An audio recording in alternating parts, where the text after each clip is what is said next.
હાલો, જય શ્રી કૃષ્ણ, જય માતાજી, ગુડ મોર્નિંગ બધાને. અને આજે માં જો કાલે ખાતર ભરાઈ ગયું ને આજે ખાતર વાવવાનું હે. ડીએપી નથી પણ ઓલું છે સિંગલ સુપર અને ઘણું બધું કુકડાનું બધું ભેગું કરી હમણાં તમને દેખાડું. આપણો સુપર જો એક આ છે, આ છે, આની 3 કોથળી છે, અને એક છે આ 2 કોથળી, એક આ ફાડા સલ્ફરનું ના એડીનો ખોળ.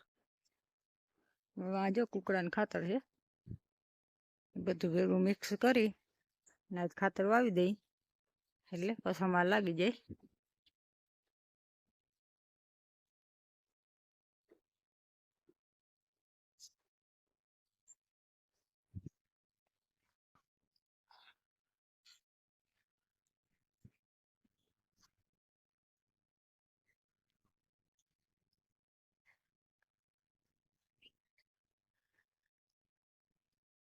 કેટલી જાતનું ભેગું કર્યું?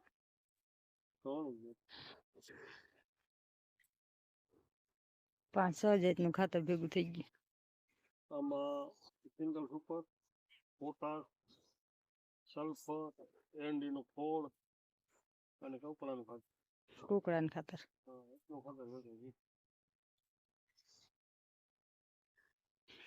હા, તાજી અડધાનું ગાજ્યું થાય છે,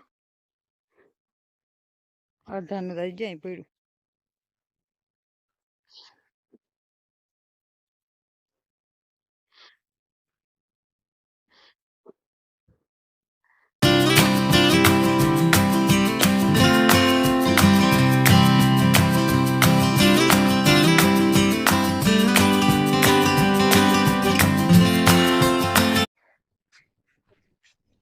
હલો મિત્રો, ચા નાખી અને ખાતર ભરી અને ખાતર મિશ્રણ કરી અને ખાતર વાવવાનું કામ ચાલુ થઈ ગયું છે. 2 માણસો આવે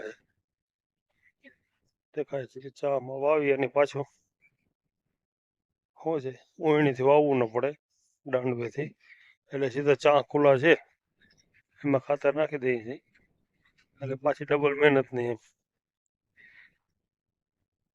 2 છે,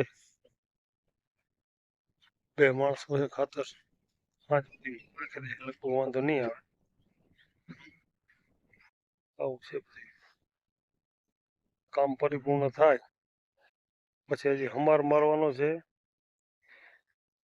અને તે પછી દાઢવા નાખવાના.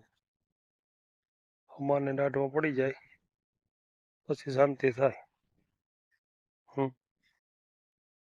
આ બધું છે, હજી તલ કાઢવાના બાકી છે.